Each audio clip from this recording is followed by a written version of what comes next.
the Viking Shield. A quick video on can the Viking Shield be too big or too small? Now I don't really own any small Viking Shields. Most of mine will be around about 24 inches to probably 36 inches is the biggest one I have, which still needs a shield boss putting on. But can a Viking Shield be too big? Well, yes. There's a practical size that any man would not be able to carry. So for instance, if this was 40 inch, it would just be too big and too heavy for me. So you've got to keep it practical, and you've got to keep it with the amount of strength you've got and you can carry for that weekend's reenactment, you know, at your Viking event. And so in my mind, I would say the perfect size for a Viking Shield is about 34 inches, which will give you enough coverage. This is probably in my mind, I think 33 inches. So it gives you enough coverage as a move back of your body. But you can also understand the trend of why shields got larger in the last few years. Definitely, people are now using 36-inch shield because it does give you that extra size and width. I've even seen somebody using a 40-inch shield. Bearing in mind there's a very, very big and strong Viking man. As I go and pick up my old Seat, which fell out my old sheath. So yes, as for the size of a small shield, I've not really used a small shield a lot. At some point I've got to finish off and put bosses on, so maybe we can have some experimenting on some fighting with some small shields. But it is another interesting concept. Of course, the thing about a small shield is more flexible. You can manoeuvre it around your body and you're not going to get tired so much. If I do half an hour doing this in a battle, my arm's going to be knackered. I'm going to need a good drink of ale afterwards. You know what I mean? Oh yes, very essential, but just don't fight when you're drunk, or even after one beer, don't do it. And so, yeah, and of course these shields are modern, made out of plywood, and as my Seax falls out again, God blimey, it's a bad Seax. It's a scabbard, I don't like the scabbard on it. There's another job. So these are plywood. This shield is actually needs a good repair and probably needs all these dog chews stripping off and renailing back on with new tacks, because some of these tacks are no longer existent. Like there's two missing there, this one's come out, but then again I'm not actually going out and using it to fight people, so I don't need it to be regulation safe, you know. And trust me, these things have to be safe and regulated, because as I pick up my Seax or Sax for the second time, you don't want to go out and hurt somebody, so you don't want to rush the shield boss, and that's not bad. I'd say that's okay. But if you go to rush the shield boss and it injures somebody, they could get tetanus, or so you've got to be careful in that aspect. So the shield is such an important thing, and would most Vikings have a shield? I'll probably say yes. Shield, would have been around in some shape. I mean, yeah, you may not be able to afford a shield boss, but you could still get some wooden planks and make something, or even a wicker shield. There's not enough wicker shield covered with leather being used in reenactment. And of course the idea of shield is to protect yourself. It does that okay. But like any shield only has a certain amount of lifespan with it, and there's some 6-foot Dane axe wielding Viking who's backing it with his Dane axe that's going to be damaged quite soon. You know, you can understand why in some of these Viking duels they had 3 shields, because just one wasn't enough. And you have to make it fair, you know what I mean? Because you know, I think, you know, why did they have 3 shields? To make the fight last longer and give the 2 men a fair chance perhaps, but that's another subject for another day. But yes, should you own a shield?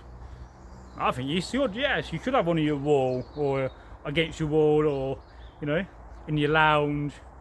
You know, I've got about 5 or 6, so I've got quite a few that are not finished. And of course I often think about how you carry your shield when you're marching. Would you carry it in your sword arm? Probably so, but you can't really use it in your sword arm because it doesn't work in the shield wall if I'm left-handed, because that knocks everybody out of play and sync. So it has to be used in the left hand. But there's nothing to stop you on the march if you're walking to Hastings and you've got leagues and leagues to go, you know, or you could have it over your head. But it does make sense to have a strap on your shield with a buckle, and at some point I've got to do that on all my shields, because I do miss having a good shield I can just sling around my back you know, because it looks cool and it's a very comfy way of carrying your shield. It also means you can fight with two hands and still have a shield, and then at any point you can just whip it round and get your shield back. So yes, that's one advantage of having your shield having a leather strap on the back. And they shouldn't be parallel, they should be offset. So one should be here where it joins and the other one should be here rather than parallel to the bar. That makes sense to me.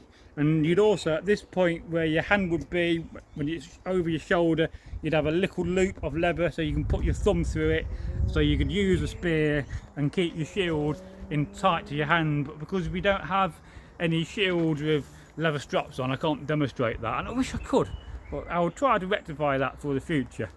So yes, I don't know what much, I think I'll just go through my kit very quickly before I finish this video, because I'm trying to think what we're going to talk about.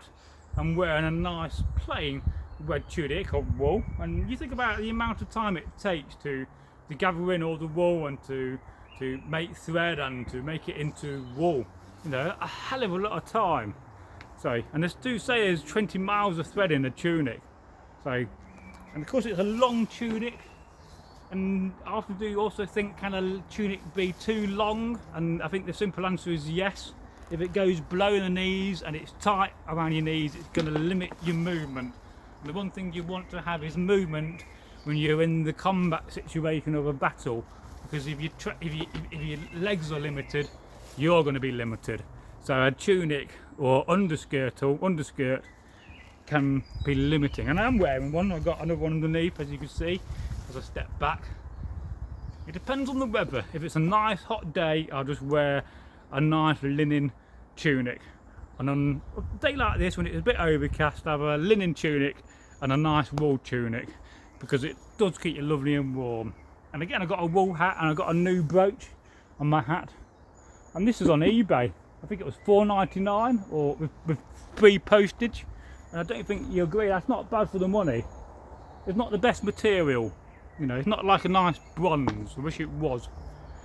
And again, I'm carrying a Viking sword, which is not my favourite. I'm wearing eagles and got a sea axe, because I don't like this scabbard because it's been put together wrong and the leather's not the best. This is a great sea axe if you're new to the hobby, and same with the old sheath, but because it's just not being done right and these loops are upside down, it should be going down and this should be pointing up. But I could improve it with a bit of work. And of course I've got two Langsaxes of two different sorts, Norwegian Langsax and the Bretta Langsax, broad Langsax, and my Thor's hammer, and that's what I'm wearing today. So I do hope you enjoyed this chat about the shield, and perhaps at some point we'll go into more detail. I'm going to try to get together some bits of you know, the stuff I need to repair my shields, and then I'm going to set up and do a live stream and do it, and talk to on the live stream at the same time as repair these shields. But I need to buy some dog chews, carpet tacks, which I use. I do have quite a few of, but I'm just waiting up so when I got some spare money, because of the cost of bloody living crisis is affecting me and everybody else in the world. It's not nice. I mean, it makes you think. I think the Vikings would have coped better in these times, but hey ho. So two things you could do for the channel is share the video, or all our videos. The more you share, the bigger we'll get, and the bigger we'll get, the more we'll grow, and the more we'll grow, and the more better things we can do, and we can take Eggle to wonderful places when he's better and well. And it's very sad about Eggle. He has lost some of his toes because of his diabetes, so it's not going to be seen for a while. But let's all wish him well and wish him a speedy recovery when he gets out of hospital. Of course, the second thing you can do also is to like the video. Goodbye from me.